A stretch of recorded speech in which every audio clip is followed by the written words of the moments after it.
Woman Maxine Waters, she is also the chief deputy whip and is going to have a big say in all of this. Congresswoman, those are fighting words, are they not?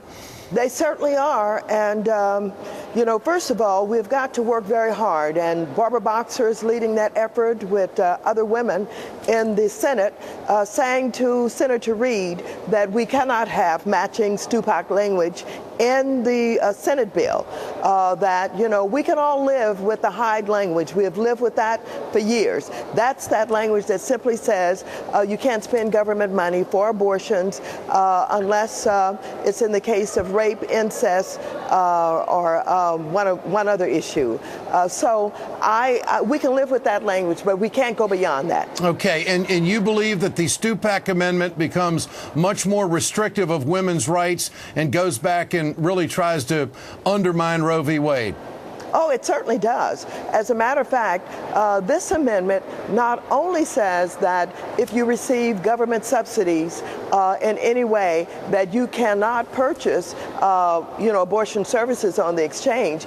It basically says for people who can even afford to pay, the only way they're going to be able to get it is through a supplemental policy. And we just know that these insurance companies are not going to offer two different plans. And so it just won't be available. Congresswoman Maxine Waters with us. Do you think that Bart Stupak is bluffing? Do you think he has the votes, and do you think those conservative Democrats would actually blow up health care reform over this issue?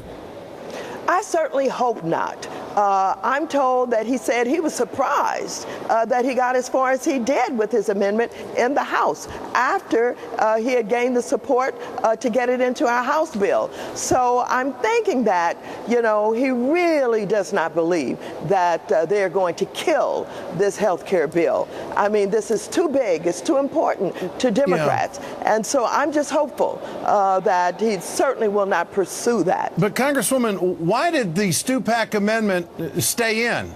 I mean, why did Speaker Pelosi allow it to come out of the House and the Democratic caucus allow it to come out of the House with that kind of language? I mean, you're just banking on the Senate taking care of things, correct? Well, no, it's not quite that. It's she was working to pass health care reform out of the House. Yep. They basically said to her that if you put this bill on the floor without our amendment, we're not going to vote for it. You can't pass it out of this House. And so she allowed it to come up, and it got even more votes than she expected it to get. Do you think this can get done before the first of the year? I don't know, but I certainly know it's not going to meet the deadlines that had been talked about. Reid at one time had said by Thanksgiving. Yeah. Some are saying by the end of the year. It may go much further than that. And Congresswoman, let me ask you this very directly. Let's say that the Stupak Amendment gets some teeth over on the Senate side. You got Orrin Hatch there. He's going to basically try to put the same language in there. Would this be a breaking off point for many Democrats, maybe to a third party? I mean, if this issue is going to stop Barack Obama's #1 domestic agenda after getting a mandate from the people and winning 9 Bush states, what else does it take for the progressives to get their message a point? Wouldn't this be a breaking off point and set the foundation for a third party? What do you think? Well, there are several things going on here. One is Nancy Pelosi has said to a number of the women in the House that Stupak language would never make it out of conference. So she's committed to making sure that language is not in the conference committee. Now, she appoints the conferees. Yeah. So I'm banking on that. But to be sure, there's also a petition circulating by women in the House who are declaring that they will not vote for a bill that has the Stupak language in it. So this is a high-stakes game we're playing here. There's no doubt about it. And so you have Stupak who's saying that this bill, they'll kill the bill before they allow it to pass without their language. And you have women saying Democratic women, that they will not vote for a bill with the language in it. So we've got a lot to play out here. We're all anxious to see what's going to come out on the Senate side. We understand that Reid has already called a Democratic caucus to tell them how the bill has been even scored. And So, Congresswoman, I got to stop yes, you there. We're going to go to Harry Reid right now, coming out of the Senate meeting. Let's take it live right now. This is Harry Reid right out of the Senate Democratic Caucus meeting. Right, thank you.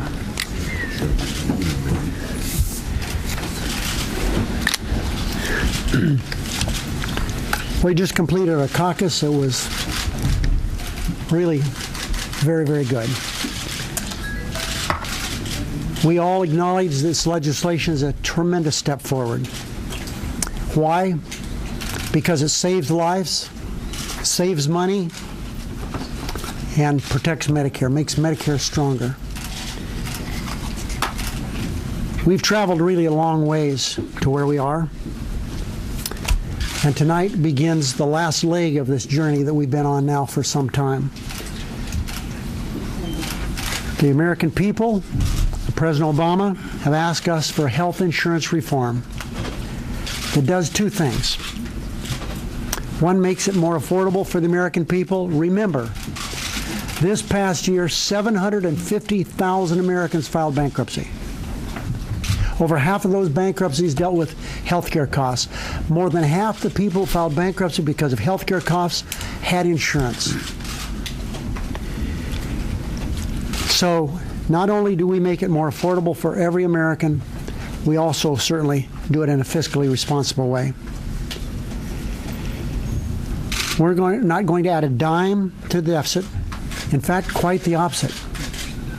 We'll cut the problems we have with money around here by as much as $750 billion. And this bill is going to do good things over the next 10 years for so many different people in our society. 98% of the American people, those that have Medicare will be included in that number, will have health insurance. And we'll make sure that 30 million more Americans who don't have health insurance today will soon have it. I want to repeat, we not only protect Medicare, we're making it stronger. The numbers I've just gone over are pretty impressive, and I have no doubt that the American people agree with that. Although we're proud of these figures, these numbers that we've given you, we can't afford to really overlook what this is really all about. More accurately, we can't afford to overlook who this is all about. This is about a parent. For example, my friend Jeff Hill from Searchlight, Nevada, 23 years old. He goes off his parents' health insurance policy. Within 6 weeks, he's diagnosed testicular cancer. His parents, who have no money, have already expended $15,000 having their son operated on. He's now chemotherapy, all kinds of complications. They had to put they couldn't put the chemo in his veins. We're changing this. Now it's going to be 26 years of age that people can stay in their parents' coverage. We want to make sure that every American can afford good coverage. This is about small businesses in Nevada and around the country. We have provisions in this bill dealing with small business. This is about women. We have great provisions in this bill for women. We're going to make them better on the floor. We had a real good discussion in the caucus tonight, how it's so outrageous, the word that we've gotten recently on mammograms. Women should be able to go get a mammogram and not have to wait until they're 50 years old. Pre-existing disabilities. We want to make sure that everyone who reads this bill, and it'll be online tonight, we want to make sure that everyone reads this bill, reads some of the provisions in this bill that just speak volumes. Pre-existing disabilities. I was in Texas last week, and a man came to me. He said, I'm a lawyer. I make a lot of money. He said, but I don't know what's going to happen to my daughter. She's 23 years old, has multiple sclerosis. I'm an old man now. What's going to happen when my wife and I aren't able to take care of her. Well, we know if we don't change it, she won't get any insurance. She has a pre-existing disability. So this is about families. I've talked about one family from Searchlight. This for our economy's renewal. This is a jobs bill. And the finish line is really in sight. We're going to hear tonight from Senator Dodd, Senator Harkin, Durbin, Schumer, Murray. And then we'll take a few questions. You're all going to be briefed at Harry Reid 7:15 tonight. No, my staff. That's Senate Majority Leader Harry Reid at a press conference. They just got out of a caucus meeting. And I want to hear what Chris Dodd has to say. He has been the chairman of the Help Committee. Here he is. Acknowledging the remarkable work done by Majority Leader Harry Reid and his staff over these last number of weeks in merging the bill from the Senate Finance Committee. And I regret that our colleague Max Baucus is not here this evening. You know, his mother's been rather ill and couldn't be here tonight. But the Finance Committee has done a remarkable job. As all of you know, I was asked back a number of months ago to fill in for Ted Kennedy, and I regret deeply he's not here this evening. Just how proud he would be that at long last, after almost a career-long effort on his part, to reach a point where we might finally be able to have a national health care strategy in this country that would increase access for all Americans, provide stability for those who have insurance, improve the coverage for those who are underinsured, and at long last, for millions who have no insurance whatsoever, to know they can rest easy, that they'll have the protection of some form of safety net insurance that will give them the help that they need for they and their families if they're afflicted with a problem health-wise. So I regret he's not here tonight to be a part of this. But I want to also acknowledge the tremendous work that's been done by staffs and others to bring us to this point. I'm particularly proud of the fact that this legislation includes a very strong public option, investments in preventive care, added protections for our seniors that the leaders talked about, and a program to provide long-term services and support for those who are disabled. The fact that we have a bill here that comes under the president's mandate, that we have a cost less than $900 billion over 10 years. The fact that we save $127 billion in the first decade of this bill, and $650 billion in savings in the second decade.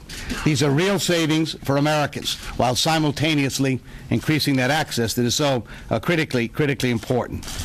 The CBO has confirmed that the bill will extend coverage to, as the leaders pointed out, to somewhere around 98%, including the Medicare recipients in our country. That's a remarkable achievement and a great success as well. And today we add this as a fiscally responsible bill that saves money, obviously, in the short and longer term, and is a real victory for reforms. This isn't just about an effort that went on over the last number of months. Senator Chris Dodd on Capitol Hill, along with Senate Majority Leader Harry Reid, saying that this is a job bill. No mention of the possible 60 votes, but there was a release put out by Ben Nelson from Nebraska, who said he wants a few days to read it because he wants to make sure he knows what he's voting on. Let's go back to Maxine Waters over on the House side. Congresswoman, are you encouraged by what you're hearing over on the Senate side tonight? Well, it sounds very good. I'm very pleased to hear from Dodd that we have a very robust or strong public option.